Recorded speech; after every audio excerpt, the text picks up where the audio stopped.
ओम शांति। अब समय प्रमाण। बाबा कहते तीव्र पुरुषार्थ करो। हम ब्राह्मण स्वर्ग की ओर दौड़ रहे हैं। स्वर्ग की यात्रा में जो भी विघ्न व परिस्थिति आती है, स्वयं भगवान हमें नॉलेज देते हैं। जो बच्चे भगवान की याद में रहकर राजयोग का निरंतर अभ्यास करते हैं, बाबा की याद में रहकर उनकी श्रीमत के अनुसार संकल्प, बोल और कर्म में आते हैं, वे बच्चे स्वतः और सहज स्वर्ग की यात्रा को पूर्ण करेंगे, जिसके लिए स्वयं भगवान कहते हैं राजयोग के निरंतर अभ्यास से मनुष्य को अनेक प्रकार की शक्तियां प्राप्त होती हैं।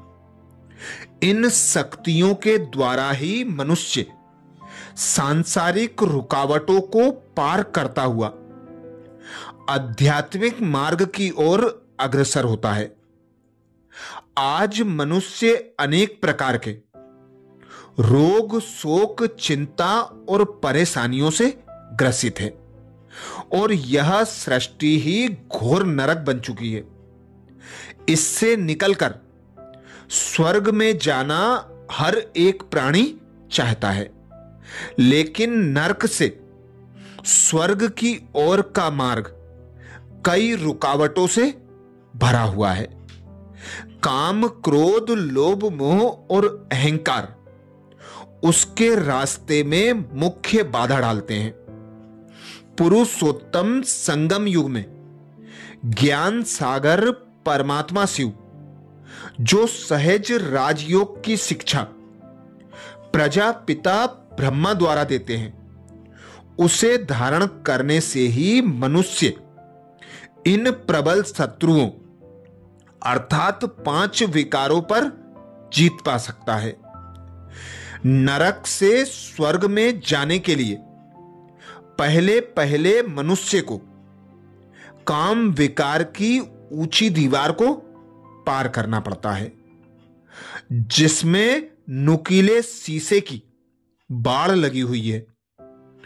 इसको पार करने में कई व्यक्ति देह अभिमान के कारण सफलता नहीं पा सकते और इसलिए नुकीले शीशों पर गिरकर लहूलुहान हो जाते हैं। इसीलिए बाबा कहते हैं काम महाशत्रु है, इस पर जीत पहनो। विकारी दृष्टि, कृति, वृत्ति ही मनुष्य को इस दीवार को पार करने नहीं देती। अतः पवित्र दृष्टि बनाना इन विकारों को जीतने के लिए अति आवश्यक है। इसीलिए स्वयं भगवान कहते हैं खुद को आत्मा निश्चय कर निराकार पिता परमात्मा की याद में रहकर हर एक को आत्मा भाई के रूप में देखना, यही पावन दृष्टि बनाने का आधार है। पावन दृष्टि, वृत्ति और कृति जब हो जाएगी तो काम विकार पर स्वतः और सहज विजय प्राप्त कर लेंगे। दूसरा भयंकर विघ्न क्रोध रूपी अग्नि चक्र है।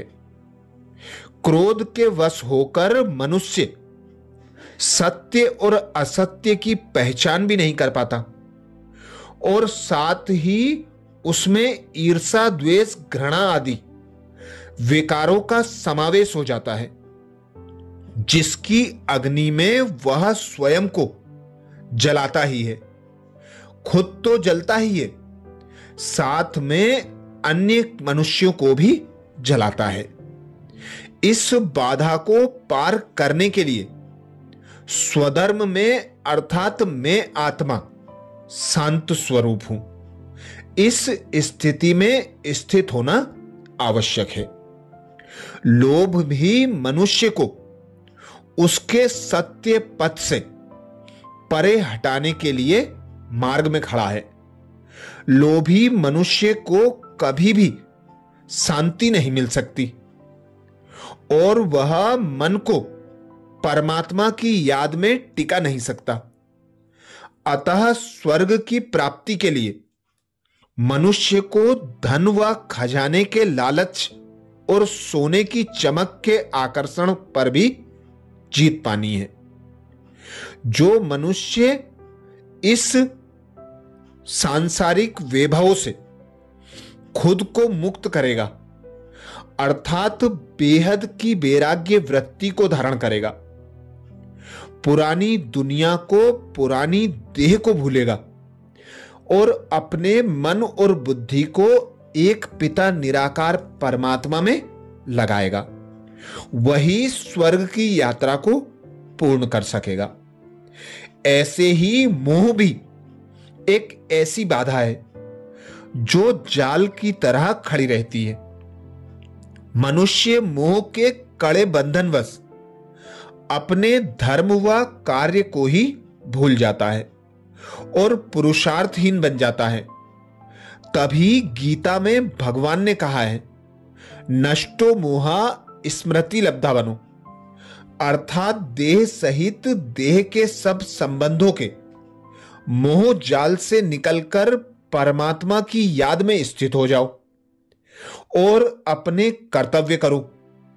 इससे ही स्वर्ग की प्राप्ति हो सकेगी। इसके लिए आवश्यक है कि मनुष्य आत्मा मोह के बंधनों से मुक्ति पाए, तभी माया के बंधनों से छुटकारा मिलेगा और स्वर्ग की प्राप्ति हो सकेगी। इसीलिए भगवान कहते हैं, सभी मनुष्य पहले कसमें खाते थे, आप आएंगे तो हम आप पर वरी जाएंगे।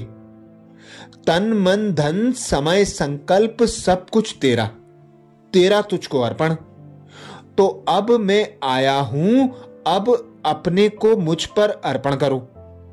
देह तथा देह के संबंधों से उपराम होकर मुझ निराकार परमात्मा से हर संबंध की अनुभूति करो, क्योंकि तुम ही कहते थे, मात पिता बंधु सखा साथी सहारे तुम ही हो, साथी साजन सजनी सब संबंध तुमसे ही है।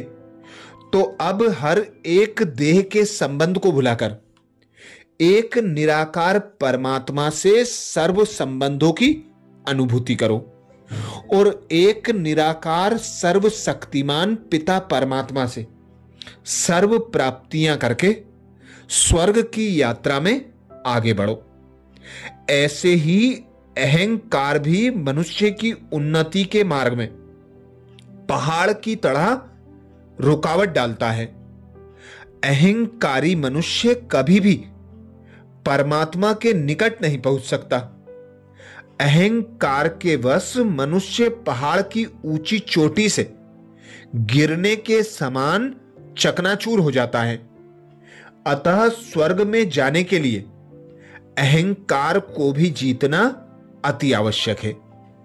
अतः याद रहे कि इन विकारों पर विजय प्राप्त करके मनुष्य से देवता बनने वाले ही नर नारी स्वर्ग में जा सकते हैं, वरना हर एक व्यक्ति के मरने के बाद जो यह कह दिया जाता है कि वह स्वर्गवासी हुआ, यह सरासर गलत है। यदि हर कोई मरने के बाद स्वर्ग में जा रहा होता तो जनसंख्या नरक में कम हो जाती और स्वर्ग में भीड़ लग जाती और मृतक के संबंधी मातम न मनाते, रोते बिलखते ना, क्योंकि स्वर्ग तो सुखों की दुनिया है, सर्व प्राप्तियों से संपन्न दुनिया है, पावन दुनिया है। वहां जाने वाले मनुष्यों को फिर नरक का भोग क्यों लगाते? तो स्वर्ग की यात्रा को पूर्ण करने के लिए, स्वर्ग में जाने के लिए 5 विकारों पर जीत पाना ही मुख्य आधार है। अच्छा, ऐसे ही और वीडियो के लिए बाबा के चैनल को सब्सक्राइब करें। ज्यादा से ज्यादा भाई बहनों को वीडियो शेयर करें और चैनल सब्सक्राइब ना किया हो तो चैनल को सब्सक्राइब करें। अच्छा, ओम शांति।